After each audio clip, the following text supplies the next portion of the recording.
From the 90s onward, there's always been a group of bands in the world of punk music that took a different approach to the famously loud, aggressive, and intense genre.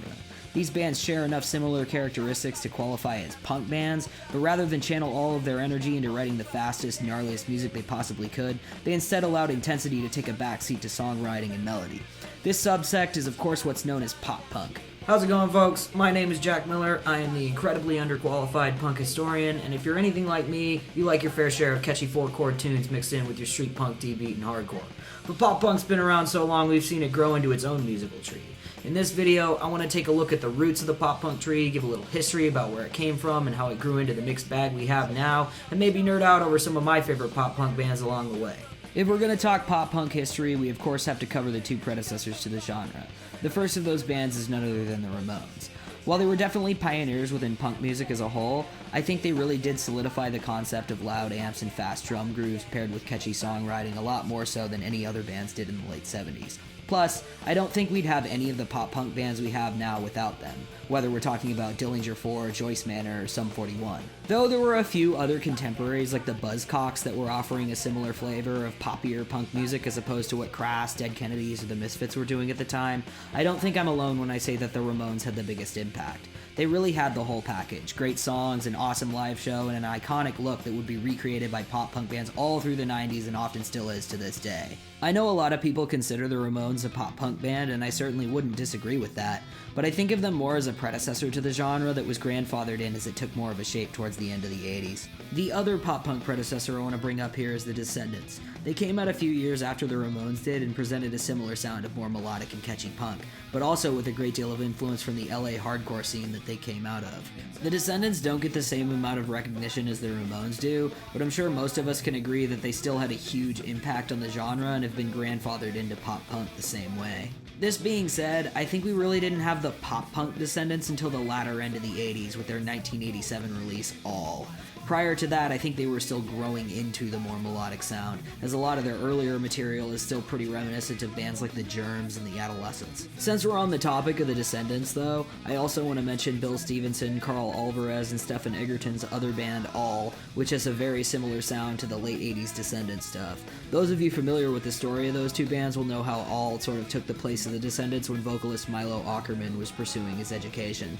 By no means am I trying to discredit All by saying that, though. They really are an awesome band, and if you haven't heard their 1989 release All Roy's Revenge, I highly recommend you check that record out. But what was the real first wave of pop punk then? When did it start, and who were the first powerhouses of the genre? As far as the first wave of pop punk goes, there's two branches I can point to that took shape in the late 80s and early 90s. The first branch is the infamous Ramonescore sound, including bands like Sloppy Seconds, the Groovy Ghoulies, Chicks Dig It, the Queers, and my personal favorite of the bunch, Screeching Weasel. Hence the name, all of these bands were all heavily Ramones influenced. And much like their heroes, they all wrote catchy four-chord punk songs over the iconic mid-tempo punk groove that turned up on countless Ramones songs. While these bands certainly weren't subtle about their inspiration, I feel like each of them definitely had their own spin on the formula the Ramones came up with. One of the things that the Ramones are famous for is their very simplistic songwriting. Things like guitar solos, tempo changes, or even lead riffs are pretty rare within their music, especially on their earlier material. Another iconic aspect of the Ramones' music is their very stripped-down lyrics. If you've ever sat down and read some of them, you'll know that it wasn't uncommon for entire verses to get repeated, or for them to have choruses that weren't longer than a sentence or two. Don't get me wrong, this method definitely worked for the Ramones, and their music wouldn't be the same without it. But this new generation of bands were going to have to bring a little more to the table if they wanted to be thought of as anything other than just Ramones cover bands. And I think that's exactly what happened. It would be impossible to analyze every single one of these bands and pick out all the key details in their music that made them different, so I'll do my best to sum up this concept with a couple of bands. Let's look at the Queers, for example. If we were to give their 1993 full-length Love Songs for the Retarded a spin and pair it up against Rocket to Russia, one of the first things that would stick out to me would be the fact that Joe Queer just doesn't really sound like Joey Ramone, and I'm not just talking about his voice. Lyrically, there's a lot more going on within each song, and the vocal melodies tend to be a little more complicated. Not to mention, it's clearly not just the Ramones at work here. In a lot of the Queer's slower songs, you'll hear a pretty apparent Beach Boys influence, and I think that adds a little bit more of a pop flavor to some of their ballad-type tracks like Janelle Janelle or Deborah Jean.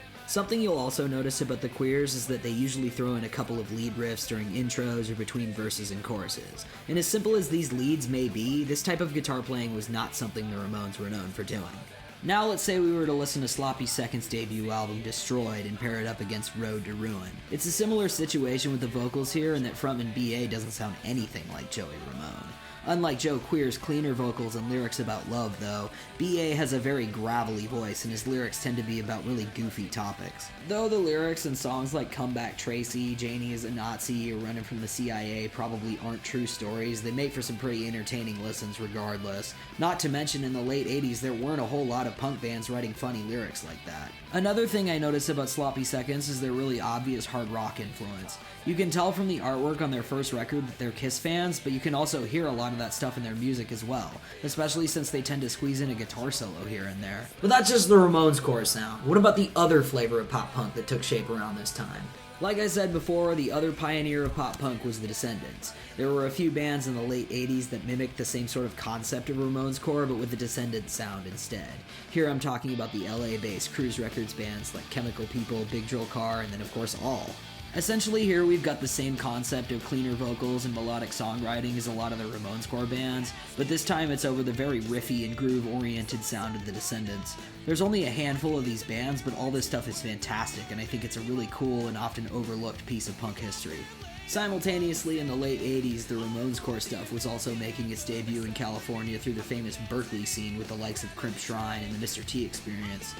So on one hand, we've got this really catchy, simple Ramonesy sound, and then on the other, we've got this more serious and musically complex Descendents type sound. But now it's all reaching the same audience. What happens then? Oftentimes, when something like this occurs in a music scene, we end up with a hybrid of the two flavors. At the dawn of the 90s, we saw bands like Jawbreaker, 15, and Sam I Am rise up out of the Berkeley, California scene. These bands had a more serious tone to their music, like the Cruise Records stuff, but they also weren't afraid to give simplicity a chance and accompanied their more complicated lyrics with the four-chord Ramones format. This didn't just stop in California though, and it wasn't long until bands started popping up all over the country. A few of my favorites from this era include Avail, Sludgeworth, Lifetime, and Hot Water Music. This sound sometimes gets called the Lookout Records style, and while there certainly were other labels like Jade Tree, Honest Dons, and No Idea that helped put this sound on the map, I'd say Lookout was probably the most significant to pop punk overall, since they also had a lot of Ramonescore bands in their roster at the time, not to mention just a whole bunch of other influential Bay Area punk bands like Neurosis, Filth, The Blats, and Operation Ivy. Another important thing to note here was that the adjacent skate punk scene was really booming at this time, and it wasn't unusual for bands from either of the two pop punk varieties to end up playing shows or touring with those types of bands. You can also hear a fair amount of influence from skate punk in some of the Lookout style bands' music, especially in some of the faster ones like Lifetime and Avail. I probably should address why I'm not talking about skate punk here, and that's because I think of it as more of a cousin to pop punk. While it definitely gave us some really melodic bands like Strung Out, Lagwagon, and No Use for a Name, there's also a fair amount of harder edge stuff like Jughead's Revenge, 88 Fingers Louie, and Propagandhi, so I don't think it's really fair to call it pop punk. I absolutely love skate punk though, and I definitely do want to talk about it at some point in the future, so stay tuned for that if you're interested. Anyways, we've entered the mid-90s at this point. Punk rock as a whole is probably at its peak in terms of popularity. Plus, with these new variations of melodic punk really starting to flourish, it was only a matter of time until a couple bands crossed over from just being big-name punk bands into massively successful rock bands overall. I'm sure if you're watching this, you're pretty familiar with who I'm talking about here, but just like with the Ramones and the Descendents, we can't really talk about pop punk without at least mentioning Green Day and Blink-182. As the story goes, Green Day came first, putting out their first couple records on Lookout before they would make the famously forbidden transition from independent label to major. Despite making what was a controversial decision at the time, I think it kind of goes without saying that the release of Dookie in 1994 completely revolutionized pop punk overnight. After that, it wasn't long until the more skate punk influenced Blink-182 would drop their debut record Cheshire Cat in 1995 and then their follow-up Dude Ranch in 97, and push things even further in the direction pop punk was headed in. Hence the title of this video. I'm focusing on the more punk side of pop punk here, but I do want to point out that Green Day and Blink-182 kind of serve the same purpose as the Ramones and the Descendents do, but for the more pop side of pop punk.